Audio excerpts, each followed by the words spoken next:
Здравейте, уважаеми!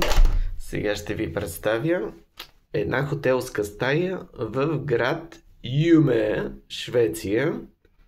До онзи ден не знаех, че съществува такъв град с моите оскъдни знания по география, а даже не знаех, че има и летище. Сега, вчера вечерта, като дойдох на рецепцията, вместо да ми искат, както в другите хотели, кредитна карта да сложа, за да ми имат данните да не изпия мини-бара, ако ми се пие, с телефона си рецепционистката ми снима паспорта, което ме очуди, че за пръв път ми се случва такова нещо. Но каза стандартна процедура. Аз си казах, ако нямам паспорт, какво ще ми снимате? И тя каза, личната карта ще ви снимам тогава. Така, стаичката подани е от ламинат. Тук в ляво имаме огромен гардероб с плъзгащи се врати. Може да си закачате дрехите. И празен мини-бар. Да ги питаш, защо ми снимат паспорта, като не са ми оставили пиене да изпия в мини-бара. Нали, какво ще взема мини-бара? Да си го носа за София, така ли? Без пиене. И тук малко сейфче. Така, вдясно ни е банята. И виждаме семпла баня, в която плочките са пестени. 20 на 20 бели плочки. На времето в училище, в физкултурния салон, в съблекалнията имаше точно такива същите плочки по стените. Бели плочици 20 на 20, явно тук са скъпи и са ги пестили, защото са само на 1 метър височина, а нагоре ни е ПВЦ тапетче. И при душчето пак ПВЦ тапетче, че плочките са скъпи. Пода също от някаква ПВЦ настилка.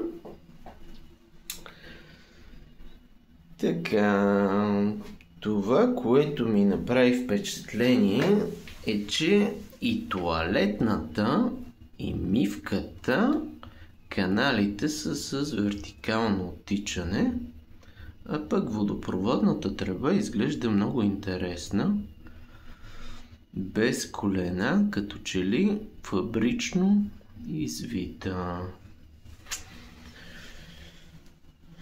Мивката, общо взето, семпла баня без някакви допълнителни екстри да има. Но семпл прилично хотелче. Така, стаята изглежда голяма. Освен 2 легла, имаме и голям диван. Изглежда голяма и широка стая.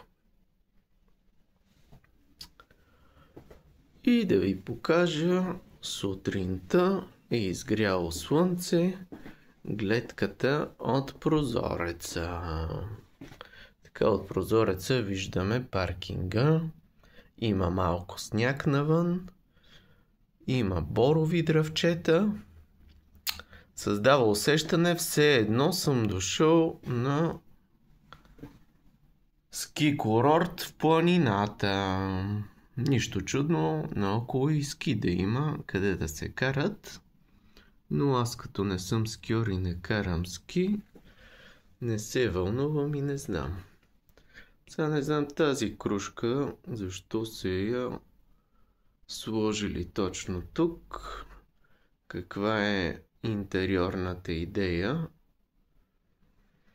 Но явно така са решили, че е по-фешън.